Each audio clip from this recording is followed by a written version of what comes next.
ایران نے انٹرنیٹ فراہم کرنے والی امریکی کمپنی اسٹار لنک کی ڈیوائسز بڑی تعداد میں قبضے میں لے لی ہے۔ گزشتہ ہفتے ایرانی حکومت نے پرتشدد مظاہروں پر قابو پانے کے لیے ملک میں زیادہ تر انٹرنیٹ کنیکشن بند کر دیے تھے، جبکہ فون کال اور ٹیکسٹ پیغامات بھیجنے کی سہولیات بھی محدود کر دی گئی تھیں۔ امریکی میڈیا نے کہا تھا کہ انٹرنیٹ تک بلا تعطل رسائی صرف حکومت، اس کے میڈیا اداروں اور حکومت کے حامیوں کو حاصل تھی۔ انٹرنیٹ کی بندش کے بعد اسٹار لنک کے مالک ایلون مسک نے ایران میں مفت انٹرنیٹ فراہم کرنے کا اعلان کیا تھا، تاہم ایران میں satellite internet service star link کے خلاف کریک ڈاؤن شروع کیا گیا۔ ایران نے انٹرنیٹ فراہم کرنے والی امریکی کمپنی اسٹار لنک کی ڈیوائسز بڑی تعداد میں قبضے میں لے لی ہیں۔ یاد رہے دوستو کہ ایران میں اسٹار لنک ٹرمینلز غیر قانونی ہیں اور انہیں خفیہ طور پر ملک میں لایا جاتا ہے۔ یہ ٹرمینلز 2022 کے احتجاجی مظاہروں کے بعد بڑی تعداد میں سامنے آئے تھے۔ برطانوی میڈیا نے ایران پر امریکہ کے ممکنہ حملے سے متعلق بڑا دعویٰ کیا ہے۔ برطانوی میڈیا نے مغربی فوجی حکام کے حوالے سے دعویٰ کیا کہ تمام اشارے ہیں کہ ایران پر عنقریب حملہ ہونے والا ہے اور یہ فوجی کارروائی آئندہ 24 گھنٹوں میں بھی کی جا سکتی ہے اور اگلے 5 منٹ میں بھی۔ مغربی فوجی حکام کا کہنا ہے کہ غیر متوقع پن امریکی حکمت عملی کا حصہ ہے۔ ادھر اسرائیلی میڈیا نے بھی دعویٰ کیا ہے کہ امریکہ چند دنوں میں ایران پر حملہ کر سکتا ہے۔ اسرائیلی حکومت کی جانب سے کہا گیا ہے کہ صدر ٹرمپ نے ایران میں مداخلت کا بظاہر فیصلہ کر لیا ہے، تاہم حملے کا دائرہ اور اس کا وقت واضح ہونا باقی ہے۔ یاد رہے دوستو کہ امریکی صدر ٹرمپ نے ایران کو سخت نتائج بھگتنے کی دھمکی بھی اس سے پہلے دی تھی۔ امریکی حملے کے خدشے کے پیش نظر، جو کہ میں پہلے بھی بتا چکا ہوں کہ اسپین، پولینڈ اور اٹلی اور بھارت سمیت دیگر ممالک نے اپنے شہریوں کو ایران فوری چھوڑنے کی ہدایت کر دی ہے، جبکہ مشرق وسطی میں امریکی ایئر بیسز سے امریکی فوجیوں کا بھی انخلاء شروع ہو چکا ہے۔ ایران بھی دوستو سخت ترین جواب دینے جا رہا ہے۔ ایران نے بھی خبردار کر دیا ہے کہ امریکہ نے اگر حملہ کیا تو خطے میں موجود امریکی فوجی اڈوں کو ایسا نشانہ بنایا جائے گا کہ وہ ساری زندگی یاد رکھے گا اور مشرق وسطی سے امریکہ کو دم دبا کر بھاگنے پر مجبور کر دیں گے۔ انشاءاللہ ہم آنے دلوں میں امریکہ کو سرپرائز دیں گے۔ ایرانی آرمی کا بھی کہنا ہے کہ سعودی عربیہ، متحدہ عرب امارات اور ترکیہ سمیت خطے کے ممالک کو بتا دیا گیا ہے کہ امریکہ نے اگر حملہ کیا تو ان ممالک میں موجود امریکی فوجی اڈوں پہ بھی جوابی حملے کیے جائیں گے۔ امریکہ نے وینزویلا کا تیل باضابطہ طور پر بیچنا شروع کر دیا ہے۔ امریکی حکومت کا کہنا ہے کہ وینزویلا کے تیل کی $500 ملین کی پہلی باضابطہ فروخت مکمل کر لی گئی ہے اور تیل کی مزید فروخت آئندہ دنوں میں متوقع ہے۔ وائٹ ہاؤس کا بھی کہنا ہے کہ صدر ٹرمپ کی ٹیم تیل کمپنیوں کے ساتھ مذاکرات کر رہی ہے جو وینزویلا تیل کے انفراسٹرکچر بنیادی ڈھانچے کی بحالی کے لیے سرمایہ کاری کرنے کے لیے تیار اور مائل ہیں۔ یاد رہے دوستو کہ امریکہ نے 3 جنوری کو وینزویلا میں فوجی کارروائی کی تھی، جس میں صدر نیکولس اور ان کی اہلیہ کو گرفتار کر لیا گیا تھا اور بعد میں انہیں امریکی عدالت میں پیش کیا گیا تھا، جس میں وینزویلا کے صدر نیکولس نے کہا تھا کہ مجھے اغوا کیا گیا ہے، میں اب بھی وینزویلا کا صدر ہوں۔ امریکی عدالت میں انہوں نے الزامات تسلیم کرنے سے انکار کر دیا تھا۔ روس نے امریکی دھمکیوں سے ایران روس معاہدوں پر تبدیلی کا امکان خارج کر دیا ہے۔ روس کا کہنا ہے کہ تعلقات روس اور ایران کے مفادات کے مطابق ہیں۔ امریکی دھمکی سے ایران کے ساتھ معاہدوں میں تبدیلی نہیں آئے گی۔ روس کا کہنا ہے کہ اپنے رویے سے امریکہ ان قوانین کو نظر انداز کر رہا ہے جن کو اس نے خود فروغ دیا تھا۔ گلوبلائزیشن کا نام دیا، امریکہ اپنے اصولوں کی پاسداری نہیں کر رہا۔ روس کا دوستو یہ بھی کہنا تھا کہ اس طرح کے رویے سے ظاہر ہوتا ہے کہ ہمارے امریکی ساتھی اعتبار کے قابل نہیں ہیں۔ امریکہ جیسا طاقتور ملک غیر مہذب طریقے اختیار کر رہا ہے اور اس کا مطلب ہے کہ امریکی پوزیشن مسلسل کمزور ہوتی جا رہی ہے۔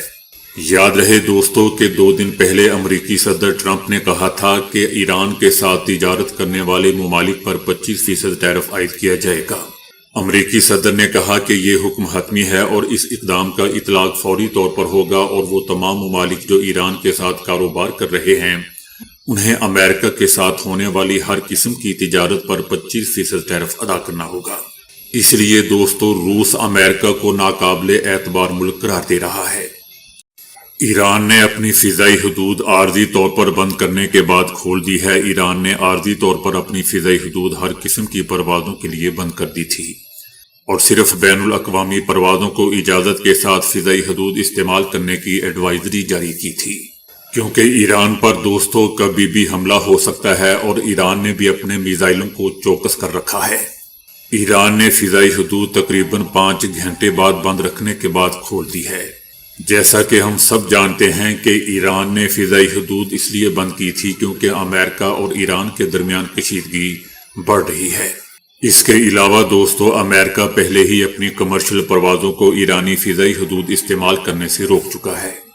امریکی میڈیا نے صدر ٹرمپ کی جانب سے ایران پر زوردار حملے کا امکان ظاہر کیا ہے۔ امریکی میڈیا کا کہنا ہے کہ صدر ٹرمپ ایران پر زوردار اور فیصلہ کن حملہ چاہتے ہیں اور وہ طویل جنگ کی بجائے مختصر لیکن فیصلہ کن کارروائی چاہتے ہیں۔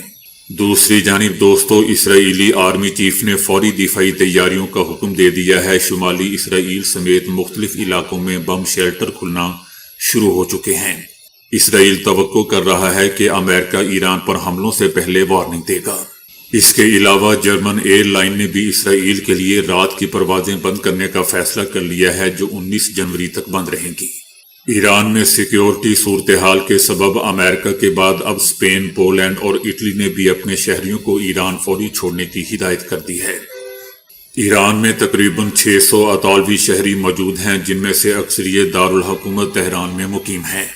برطانیہ نے بھی ایران سے اپنے تمام سفارتی عملے کو ملک سے باہر نکال لیا ہے، جبکہ ایران سے برطانوی سفیر کو بھی واپس بلا لیا گیا ہے۔ ایرانی وزیر انصاف نے کہا ہے کہ 8 سے 10 جنوری کے دوران ملک میں احتجاج نہیں ہوا تھا، بلکہ یہ مکمل طور پر خانہ جنگی تھی۔ انہوں نے 8 سے 10 جنوری کے دوران گرفتار کیے گئے افراد کو مجرم قرار دیا۔ ان کا کہنا تھا کہ یہ تمام افراد اس وقت موقع پر موجود تھے۔ گرفتار افراد کے ساتھ کسی قسم کی رعایت یا نرمی نہیں برتی جائے گی۔ وزیر انصاف کا یہ بھی کہنا تھا کہ اسرائیل، امریکہ اور بادشاہت کے حامیوں کے خلاف قانونی کارروائی بھی ان کے ایجنڈے کا حصہ ہے۔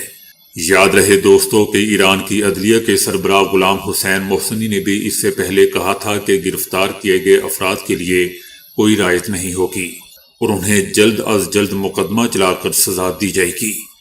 ایران نے مظاہرین کو پھانسی دینے کی خبروں کو مسترد کر دیا ہے۔ امریکی نشریاتی ادارے فاکس نیوز کو انٹرویو دیتے ہوئے ایرانی وزیر خارجہ کا کہنا تھا کہ ایران میں لوگوں کو پھانسی دینے کا کوئی منصوبہ نہیں، پھانسی کا سوال ہی پیدا نہیں ہوتا۔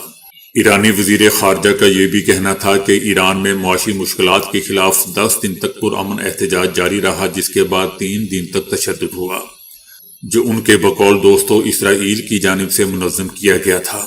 ایرانی وزیر خارجہ نے یہ بھی دعویٰ کیا کہ مظاہروں میں موجود عناصر کو بیرون ملک سے کنٹرول کیا جا رہا تھا۔ کچھ مظاہرین نے پولیس اہلکاروں پر گولیاں بھی چلائیں۔ ان کا کہنا تھا کہ اب صورتحال قابو میں ہے اور ملک میں امن و امان بحال ہو چکا ہے، اور میں یقین سے کہہ سکتا ہوں کہ پھانسیوں کا کوئی منصوبہ نہیں ہے۔ امریکی میڈیا نے انکشاف کیا ہے کہ اسرائیل اور ایران نے روس کے ذریعے ایک دوسرے کو پیغامات بھجوا کر یقین دہانی کروائی ہے کہ وہ ایک دوسرے پر پیش کی بغیر اطلاع کے حملہ نہیں کریں گے۔ امریکی اخبار واشنگٹن پوسٹ کا کہنا ہے کہ دسمبر کے آخر میں ایران میں احتجاج شروع ہونے سے پہلے اسرائیلی حکومت نے روس کے ذریعے ایرانی قیادت کو آگاہ کیا تھا کہ اگر اسرائیل پر پہلے حملہ نہ ہوا تو وہ ایران پر کوئی کارروائی نہیں کرے گا، جس کے جواب میں دوستو ایران نے بھی روس کے ذریعے پیغام دیا کہ وہ بھی کسی قسم کی پیشگی حملے سے گریز کرے گا۔ ایرانی میڈیا نے جلاؤ گھیراؤ میں ملوث فسادیوں کی مزید ویڈیوز جاری کر دی ہیں۔ ویڈیوز میں شرپسند عناصر کو مساجد اور دیگر مقامات کو آگ لگاتے دکھایا گیا ہے۔ ایرانی حکومت کا کہنا ہے کہ فسادیوں کو ایران میں تیل تنصیبات، بجلی گھروں پر حملوں کا بھی ٹاسک دیا گیا تھا، جبکہ موساد پروکسیز کی ایرانی خفیہ ایجنسی کے اہلکار مانیٹرنگ کر رہے تھے۔ دوسری جانب ایران میں چھاپوں کے دوران پرتشدد واقعات میں ملوث مظاہرین کو گرفتار کر لیا گیا ہے، جن کے پاس سے پیٹرول اور دستی بم برآمد کیے گئے ہیں۔ یاد رہے دوستو کہ ایران میں 2 ہفتوں سے جاری پرتشدد مظاہروں کا سلسلہ رک چکا ہے۔ ایران میں احتجاج کا سلسلہ رکنے کے بعد حالات معمول پر آنے لگے ہیں۔ انٹرنیشنل کالز بحال کر دی گئی ہیں، تاہم انٹرنیٹ سروس ان کی اندرونی طور پر تو بحال ہے لیکن انٹرنیشنل انٹرنیٹ سروس ابھی بھی بند ہے۔ امریکی انسانی حقوق تنظیم نے دعویٰ کیا ہے کہ ایران میں احتجاجی مظاہروں کے دوران اب تک 2403 مظاہرین مارے جا چکے ہیں، لیکن دوستو یہ نیوز فیک لگ رہی ہے کیونکہ ایران کے اعداد و شمار تو کچھ اور ہی بتا رہے ہیں۔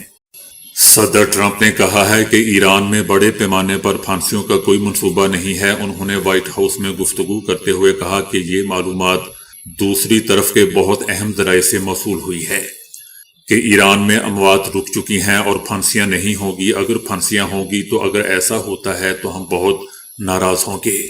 صدر ٹرمپ نے دوستو کہا کہ ہمیں معتبر ذرائع سے بتایا گیا ہے کہ اور مجھے امید ہے کہ یہ سچ ہے۔ تاہم انہوں نے ایک بار پھر ایران کو خبردار کرتے ہوئے کہا کہ مظاہرین کے خلاف تشدد جاری رکھنے کی صورت میں سخت رد عمل آئے گا۔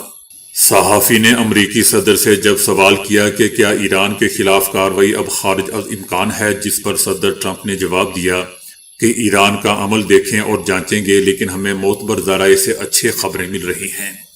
دوستو، کوئی بھی حملہ کرنے سے پہلے امریکہ، خاص طور پر صدر ٹرمپ، ایسے ہی کول نظر آتے ہیں، اور جب صدر ایسے موقع پر ریلیکس نظر آئیں تو سمجھ لیں کہ کچھ نہ کچھ ہونے والا ہے۔ وینزویلا کے حوالے سے بات کرتے ہوئے صدر ٹرمپ کا کہنا تھا کہ وینزویلا میں راز افشا کرنے والے شخص کو گرفتار کر لیا گیا ہے۔ اسے وینزویلا آپریشن سے متعلق خفیہ معلومات لیک کرنے پر گرفتار کیا گیا۔ صدر ٹرمپ کا یہ بھی کہنا تھا کہ ہمیں گرین لینڈ کی ضرورت ہے، گرین لینڈ سے متعلق دیکھتے ہیں کہ آگے کیا ہوتا ہے۔ صدر ٹرمپ کا یہ بھی کہنا تھا کہ انہوں نے دنیا میں تجارت کے ذریعے 8 جنگیں رکوائی ہیں، لیکن دوستو انہوں نے یہ نہیں بتایا کہ نئی جنگیں کتنی شروع کروا رہے ہیں۔